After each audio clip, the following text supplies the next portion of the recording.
ഈശോയെ നാം തേടേണ്ടത് നമ്മുടെ ഉള്ളിൽ തന്നെയാണ്, നമ്മുടെ കുടുംബത്തിൽ തന്നെയാണ്. കണ്ടെത്തേണ്ടതും അവിടെ തന്നെയാണ്. നമുക്ക് ഈശോയെ നമ്മുടെ ജീവിതത്തിലേക്ക് ക്ഷണിക്കാം, നമ്മുടെ കുടുംബത്തിലേക്ക് ക്ഷണിക്കാം, നമ്മുടെ വ്യക്തി ജീവിതത്തിലേക്ക് കടന്നു വരണമേ എന്ന് പ്രാർത്ഥിക്കാം.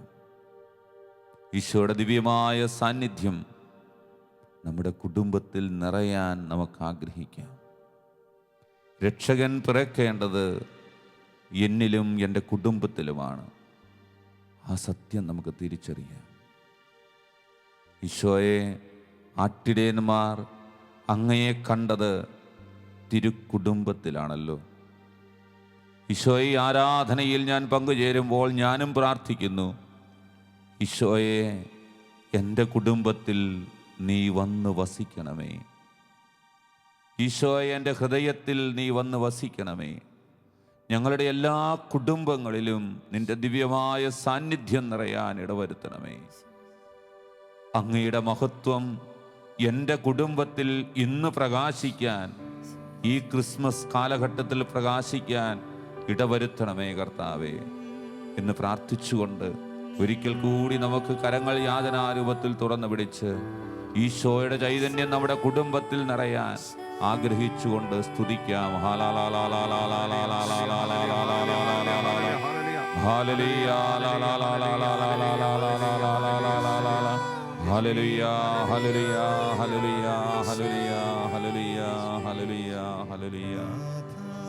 വരേണമേ, എന്നിൽ നിറയണമേ. നാഥാവരേണമേ, എൻ ഭവനത്തിൽ വരണേ. എല്ലാവരും പാടി പ്രാർത്ഥിക്കുന്നു. വരേണമേ, എന്നിൽ നിറയണമേ. ഈശോയെ, നാഥാവരേണമേ, എൻ ഭവനത്തിൽ വരണേ. ഒരുമിച്ച് പാടിക്കേ. തീഷ്ണതയോടെ എന്നിൽ നിറയണമേ. ഈശോയെ, നാഥാവരേണമേ, എൻ ഭവനത്തിൽ വരണേ. നാഥാവരേണമേ, എന്നിൽ നിറയണമേ. ഈശോയെ, നാഥാവരേണമേ, എൻ ഭവനത്തിൽ വരണേ. ഈ ആഗ്രഹത്തോടെ ഈശോയുടെ ആശീർവാദം നമുക്ക് സ്വീകരിക്കാം.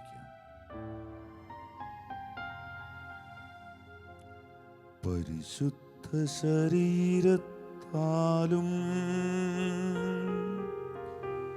വിലയേറിയ രക്തത്താലും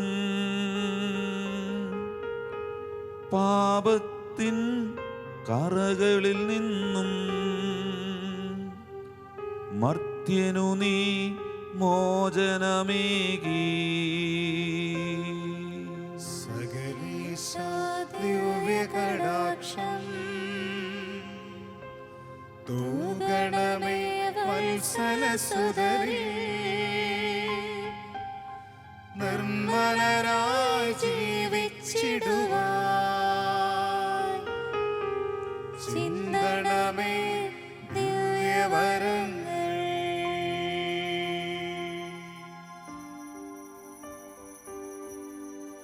പരിശുദ്ധ പരമ ദിവ്യകാരുണ്യത്തിന്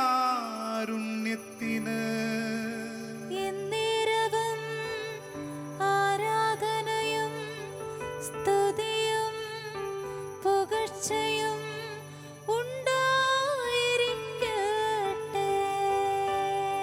പരിശുദ്ധ പരമ ദിവ്യകാരുണ്യത്തിന്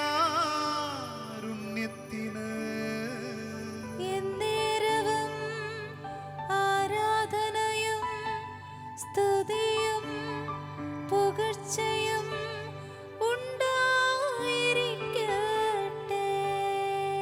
പരിശുദ്ധ പരമ ദിവ്യകാരുണ്യത്തിന്